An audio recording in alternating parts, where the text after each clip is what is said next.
First off, it's good to see you again. Yeah. I really enjoyed my time covering you at Mississippi State. One, because I was cutting my teeth as a young reporter, and I was trying my hardest and everything. And then you just made it so fun because you're winning at a place that was hungry to win. Winning is good. Well, and back those days too. Back then, the story at Mississippi State was winning, so it kind of created the story. I mean, if we weren't, back then, if you take a program that is kind of lost for a while and you continue to lose, there's not much of a story there. You know what I mean? And there are probably some similarities to here where they haven't won a whole lot in the past, right? So us winning is a story. Us not winning, it's kind of like it's the same old. Yeah.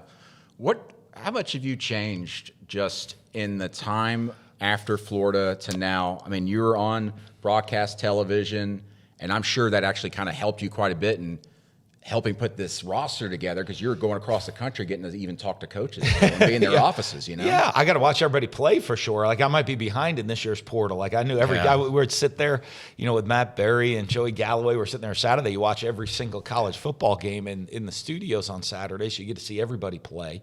You kind of become really familiar with the rosters around the country.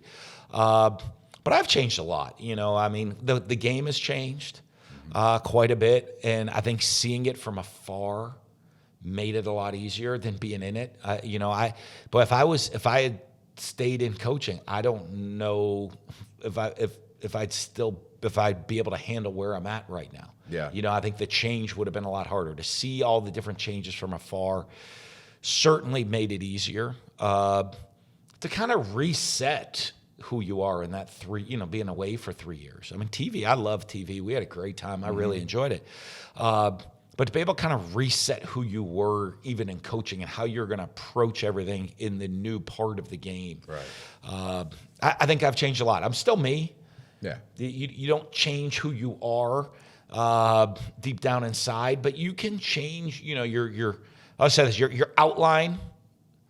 How we run the program, the outline's not going to change. Maybe how we implement some things is a little bit different. The outline of who I am and how I'm going to run a program is not going to change. We might the specifics of how we're going to do it is probably a little different than I did in the past. Yeah. When you were going around the country doing some games on campus and everything, were you doing so? I guess I'll say this. At what point were you like, I want to get back into coaching? Well, I don't know because all the coaches I'd meet with were like getting ready to call a game. They're like, how do I get your job? Like they would come in Matt was always, Bumper and I, we had a great time together. And he was always like, it's so good having you at the meeting because the coaches actually loosen up a little bit when I would be in the meetings. It wasn't, like they didn't have the little reserved media side. I could say some things or talk to him as a coach, and he's like, they'd loosen up, but they'd also look and they'd be like, oh, you just see, I'm dealing with this, I'm dealing with that, I'm dealing with these problems, those problems. And so, he would always laugh. He's like, there'd be like, no way you're getting back into it looking how all these people are. Yeah. So I don't know if it was ever something on TV or meeting with coaches that hit me. I guess the two big things that kind of woke me up a little bit. We had the 10-year reunion of the 2014 Mississippi State team. Went back to Starkville, got to get around all the players, and celebrate and be number one and all of that. And you see, it's different when you talk to players individually and how they're doing in life. Yeah. Right. But when you put everybody back together and everyone's wives, Coach, hey, you impacted our lives so much. Isn't that great? Now you've been doing this a while, that you see what the kids have become. It is. It's huge. You see good, bad, how to help kids. Usually you're kind of like the guys that are doing well, you get some hellos. The guys that are struggling, that's when you're kind of called. But when you get them all together and you say, hey, everyone's like, well, families, wives coming up, you made such an impact on my husband. It kind of hits a note with you, right? Like I would say, if I have a pet peeve in life, it's God blesses people with talents. They don't use them. And then they complain about it afterwards later in life. Well, listen, I have nothing to complain about in anything going on. But, if God's blessed you with the talents to make a positive impact and help all these young people succeed on TV, even though you enjoy it, it's fun, you're not making a massive impact on people's lives, on the young people's lives. So that was one. And then two, it actually happened right before Right here in Las Vegas, Alex Smith got inducted in College Football Hall of Fame. We're out here. He does the dinner, seeing all the Utah players. And a lot of them saying, and Alex, the same thing, hey, I don't know if I'd be here, if you weren't there to help me. And that really strikes that strikes a note in you, right? Yeah. And then all of a sudden, Harp's calling like, hey, would you be interested in coming and coach UNLV? And I'd gotten a lot of calls and a lot of, over the last several years and a lot of different opportunities. And, all of them were things that would hit you. Why? Hey, let me try to find some reasons why I should do this. And, it's different a little bit at UNLV. I was trying to find reasons not to. Mm-hmm. And, the second I had to try to find a reason why I should be excited about this job, you know what? I don't need it. Here, it hit a lot of things. There were a lot of things I looked at, and I said, well, you know what? We have unbelievable facilities. I don't have to come into a situation, and we play in a big-time stadium. We have a great facility, great practice. Everything is in place. I don't have to come in and say, this is how far behind we are with everybody else. We need to catch up, and I need to go raise money to try to catch up with facilities. I didn't want to go to a place where I didn't think you could win. I mean, they've won here the last couple of years. I've always thought you could win here. I think especially in today's world, it's even a more attractive school to be at. And you had to want to be here. I think Las Vegas is a great place I want to live, for my kids to go to school. There's great schools here for my kids to go to school at. And it was going to be an environment I could have fun and enjoy. Get back to finding your love of coaching. Yeah. It kind of checked all the boxes. So I was trying to find reasons not to come. My wife's like, it is 3 time zones away. We've lived in the South for the last 20-some years. It's like the other side of the country. I'm like, okay, well, there's the one. There's the one. Yeah. But I love Las Vegas. I was coming out here playing golf the last couple of years. Mm-hmm. I have a lot of friends live in the city. So I'm like, that was not my reason not to, but I'll listen. We'll have a family discussion about how I did realize I was the only one coming out here to enjoy time and golf trips and all that stuff. They didn't get to experience the city, so it'd be new for them. But it just checked all the boxes, and it just was right. And it's like since that day, I've been happy. I've not one regret, not one day I don't have a huge smile on my face. I go back and been a coach a long time. Mm-hmm. I remember getting a call, and a school called me interest. And I actually talked to the school. It's a long time ago. Didn't end up getting the job. And the next day I woke up and I was like, thank God I didn't get that job. And it was a really good one. It wouldn't have been for me at that time and everything in life. Right. But sometimes you don't know. Like I felt bad. The funny one, I told Harp, hey, yeah, I'm ready. Let's go. We're doing this.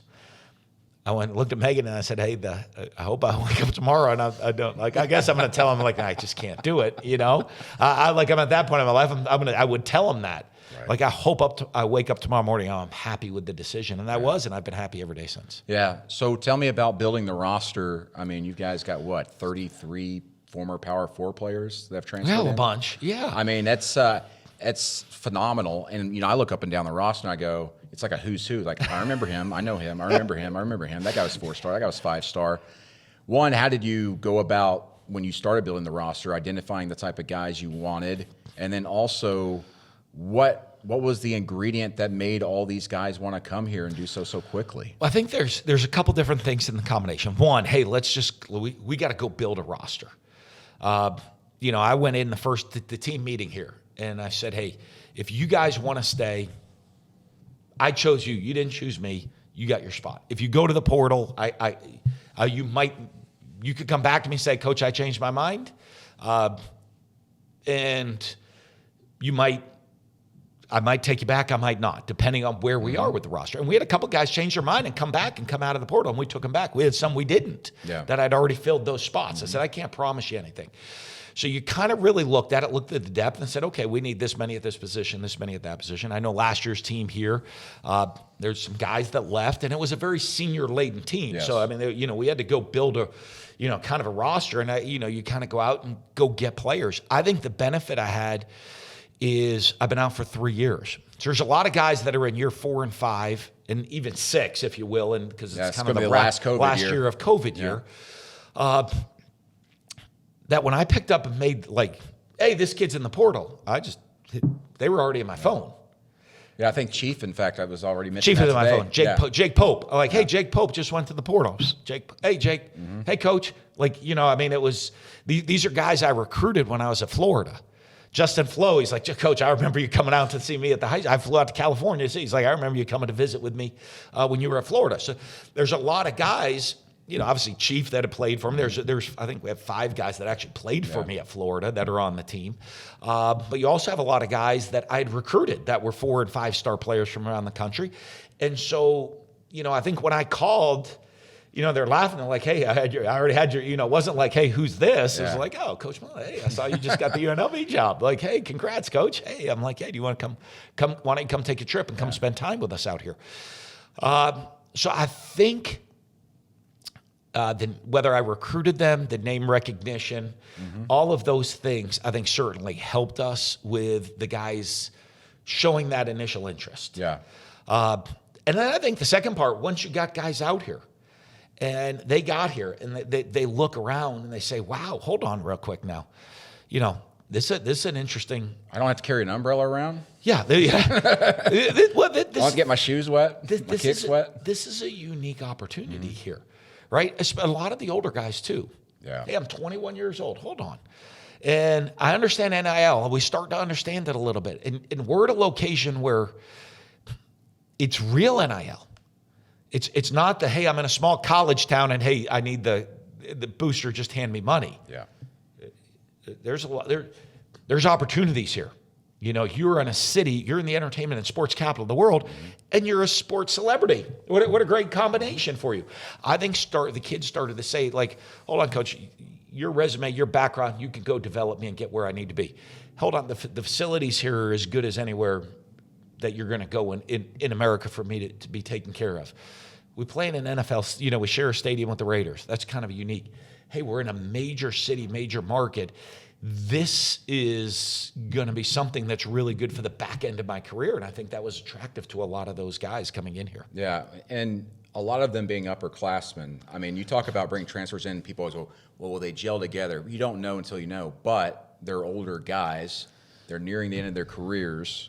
In a lot of ways, not to say it's like their last chance, but they're like, I need to hit now, and I've seen what I've done in the past and what I need to do to get there. Well, there's that combination. You said, how do you go about, and two, in building it. There's a lot of that goes into it, right? We have some guys that maybe other it's last chance you for them. Yeah. We have some other guys that maybe, they've had some issues, but hey, I sat them down and said, this is it. We have other guys that weren't getting the reps they were needed, they thought at the other schools, right?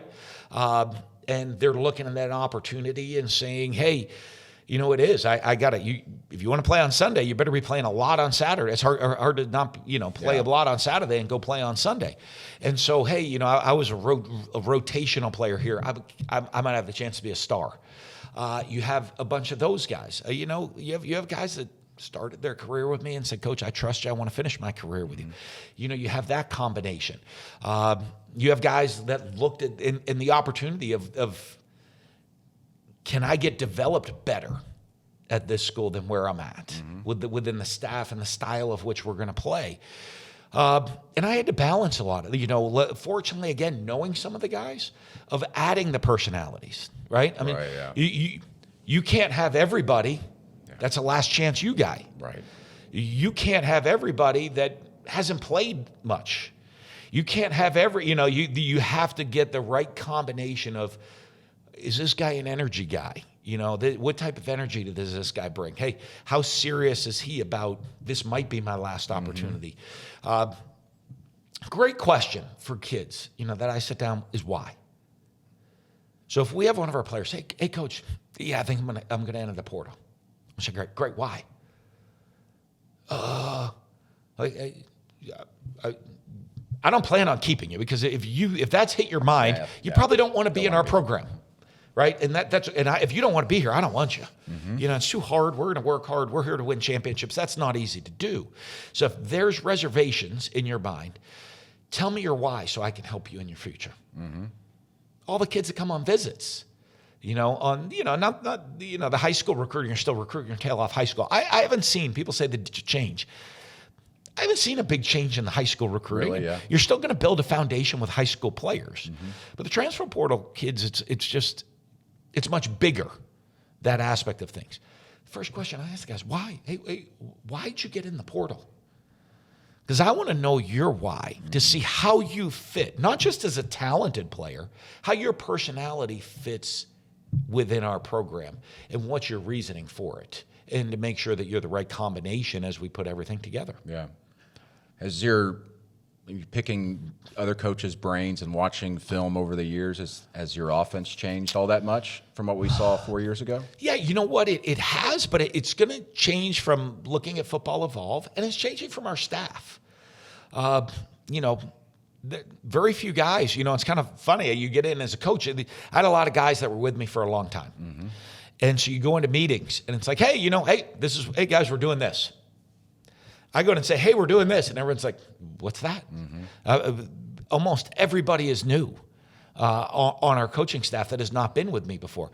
Well, the tricky part is I got to explain to, hey, Coach, what are you even talking about? I got to go through every detail of things that we used to have a lot of guys know exactly how we're going to do things and want things done. Mm-hmm. I have to spend a lot of time coaching the coaches on that. But I also have a lot of new ideas.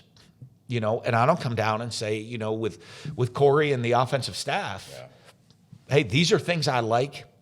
You got let's get things you guys like. Hey, Corey, you're the OC. Put it up there. Get with Mike or Selene, our line coach. All of the different guys come from different backgrounds a little bit. You guys put the whole package together. I'm going to come in and give you things that I like too. The one great things, they'll come with certain ideas, and I guess experience of. They're in a lot of ways, we kind of invented the spread offense that everybody's running back at Bowling Green 25 years ago. Yeah. In a room with Urban Meyer and the different guys that were in there, and we created a lot of the offense that everybody's running today. So the fun part, I can go to him and I'd be like, hey, Coach, we really like this. And I'm okay. I'm going to save you a 5-step problem right now because this is going to happen, then this is going to happen. And they're like, sometimes, but we like it. And I'll show you. Get to step 2. I said, here's the evolution. These are the next 5 things that are going to happen, and you realize you don't like it. So I'll finish it up of why we don't do that and why you don't need to do that anymore. Because here's the 5-step evolution of how I got to that. Not just don't do it because I want them to learn. Here's the 5-step evolution of why we don't want to run this play or do it this way or run things a certain way. Because we've evolved and I've learned that. But I think bringing a staff of outside people together has really changed. We will be different offensively than I was, 4 years ago. Yeah. Because of the playoff expansion and what we've seen, obviously the road's there to get to the playoff for not only a group of 6, but maybe multiple at some point. When you look at UNLV, you want to get to the playoff, but you want to make some noise too, right? Absolutely. You look at last year with Boise State representing the Mountain West Conference, and we lost to Boise in the Mountain West Championship. If we had won the Mountain West, we win that one game, UNLV would have been in the playoffs last year. I think, as you said, though, as we talk about it, as I build this program, I don't want to build a program that's like, hey, we just made it to the playoffs. Let's play our game and go home. Mm-hmm. I want to build a team that can go to the playoffs and compete in the playoffs. I want to go win a playoff game. Mm-hmm.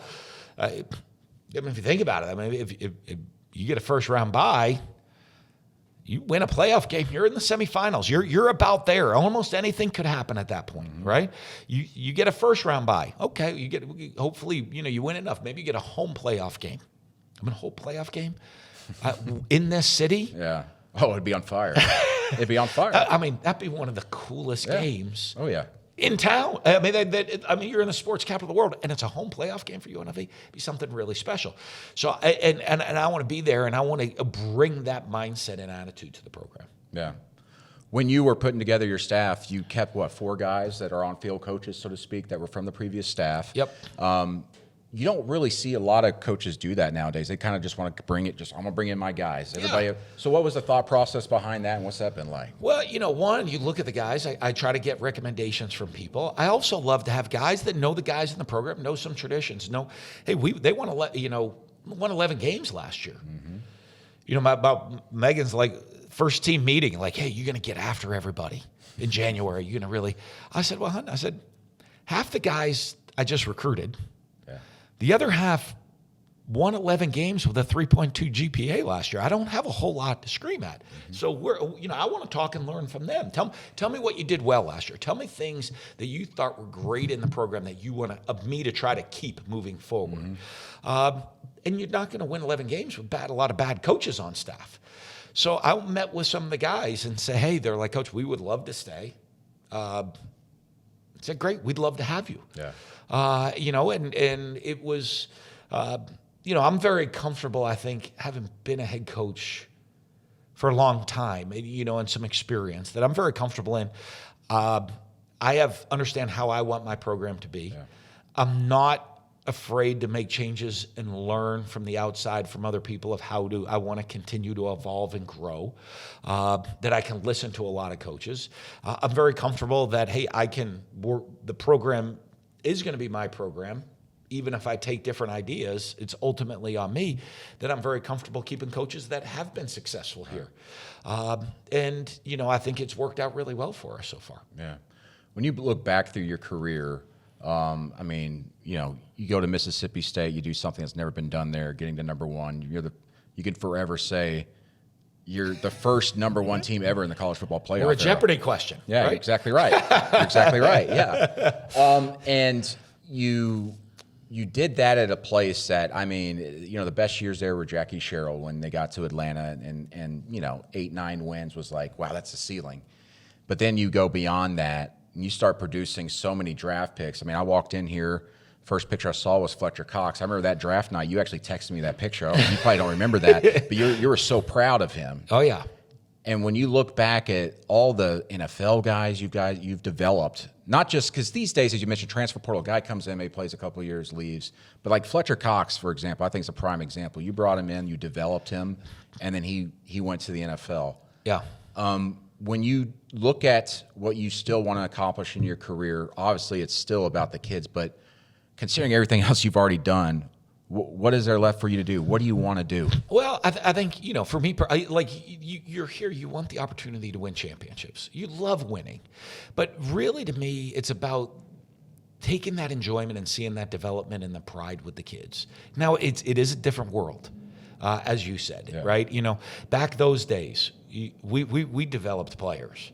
You were looking and said, hey, 4 years. You could look and say, hey, 3 years down the road, this group is special. Mm-hmm. That doesn't exist anymore. And you have to come to grips with that. How we built the program at Mississippi State, that doesn't exist in college football anymore. Mm-hmm. It just doesn't. Yep. And it's hard, so you have to evolve. But to me, it still doesn't mean you can't develop in your own way in today's college football. And you take that enjoyment of developing kids. It's just going to be in a shorter window and an accelerated pattern to help those guys get those opportunities to go grow, develop, and move on. Yeah. I do think that. And so for me, that's such a big enjoyment. You love being around the players. You love the competitiveness on the field. You love that little drive, doing all of the that's the stuff you miss when you're away. Listen, that's the thing. Like people will say, like the kids don't care anymore. But then I go to practices around the country and I go, these guys are busting their asses. They love just to be. They want to be on the field. They want to be in the weight room. Don't mistake transfer portal and NIL and hey, the kids. Hey, I gotta go. I'm leaving this program to try to get money to go somewhere else. Don't mistake that with what happens when they step on the field. Right. The kids love, and maybe not all, but I want to weed out kids that do. I want kids here that love ball, mm-hmm. That love to play. And most kids still do. Yep. It's the stuff that's changed is not what happens on the practice field. It's not what's going on always in the weight room. Yeah, you don't have an agent walking out there going, hey, hold on a second. He's not doing that. And if he is... Okay, he can sit off to the side all he wants. That's fine. He doesn't have to play for us. Yeah. But it is. I think the kids still love ball, and I think people maybe get confused with that. When I talk to a lot of coaches, that getting back into it, you have to come to grips with. Hey, you might have this guy that you recruited your tail off. You got that relationship with him. You brought him in. You've developed him. And then he's walking out the door for a better opportunity. Yeah.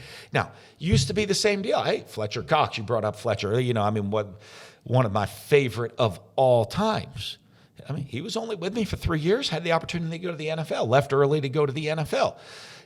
What you have to come to in grips of today's world is he might get paid more than the NFL to go to a different school these days. There's some schools out there that might just say, hey, I'll just pay you a ridiculous amount of money. You have to come to grips with, okay, hey, I don't blame you. Yeah, is what it is. You know what I mean? That's just the reality of this. Hey, what's your why? Coach, this school's, to say tampering, and I know everybody gets frustrated with the tampering. You know what? It's annoying. It's probably not right in some ways, in a lot of ways. But you know what? If we have a kid on our team and a school in the SEC is going to call and say, hey, we're going to pay that kid $5 million next year to come play for us, you probably need to go take that. Yeah. Hey, I wish you the best. Yeah. That's awesome. Hey, let's go out for dinner. I might let you buy tonight. But I think that's a different mindset you have to have with today's world and come to grips with that. That's why a guys might make some decisions that way. That's an okay why for me. Yeah. And we'll go from there. One of my last things is, we talk about coaches have been doing this for a long time, and I go around and I talk to them, and they'll say privately, like, I'm just burned out, I'm worn out, I don't know how much longer I want to do this. I wish I could do something else, but that's what the money's for. It's always been repeated. That's what the money's for. That's why they're paying for me to do this. Yeah. But there's guys like you who have done it, but then they're out of it for a few years, and they've been able to examine it and then come back in, and they're so fresh. In a lot of ways, and they're not jaded, but yet they're veteran coaches. And I see more and more coaches. I mean, heck, just this past week you had rumors about Nick Saban might want to come back in. Yeah. Like, okay, why? So with the lights back. Our motion sensor stopped. Is that the motion sensor? We need a motion sensor. All right, we just got a little darker. Okay, it's good. We're good. I can still see you on there. You still got me. But so many coaches are like jaded and they're complaining about it privately, but then I see guys that either are coming back into it as assistants or head coaches, and they've got more of a fresh perspective on it. And you seem to have that. I mean, just talking to you, you have that. I think, but it gets to, some of the stuff we talk about is for the last couple of years, if you're going from, hey, I was the guy that recruited all these guys and developed all these guys at Mississippi State throughout the year, they have that success. Went out, developed a lot of guys at Florida that went on and had some success. A lot of recruited guys brought them in, developed them, they go on, have success, draft picks, NFL players. Right. I think that frustration of the dealing with the agent. Listen, it's still, even though it's coming, is, when our GM comes in, this agent called. The kid wants more money. That initially hits you like. Right. Yeah. However, having been out and coming back and understanding that's the new world, and here's where a lot of people get, that might not even be the kid. Yeah. Hey, I've had a kid and say, hey, we've had kids, and believe it or not, in today's world, to be honest with you, we're in recruiting. Agent called, said, we're going to need more money. I have kids committed. Like, Coach, I want to come play. I'm coming. Great. Agent called, said, yeah, we're going to need some more money, though. I said, oh, okay, then. And sometimes I moved on. And sometimes and then the kid doesn't even know the agent's doing it. Kids call me. He's like, Coach, I'm like, no, hold on, I got to see if I have a spot for you now. Right. Your agent called me and said you needed more money, so we said no. Because we agreed to what we agreed to. So we moved on, and we're going to go sign a different kid now. And the kid's like, no, whoa. I'm like, well, you better get on the same page. So I think a lot of the coaches, and it just that has worn them down. Yeah. Coming back in and knowing that's the reality. Right? Coming back in and saying, we can have a heck of a year this year. And we have a great young guy that we've worked our tail off to develop. He can just go walk out the door. You better know that's right. I think that's what's worn all the coaches down, because they've been doing it for 4 years, and they didn't really know how it was going to play out. Now I already you kind of have a good idea. They're Like, coming back in, I know how it's. They gonna were play fighting out. against the tide these last several years, thinking that maybe we can correct it and go away, and that's And not they're just what happened. exhausted. And now it's just like, great. Hey, you know what? Let's get to it. If you want. Hey, create a salary cap.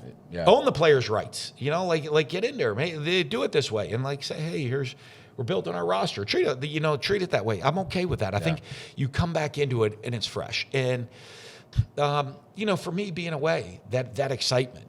This is. I'm excited here. I get to have fun, right?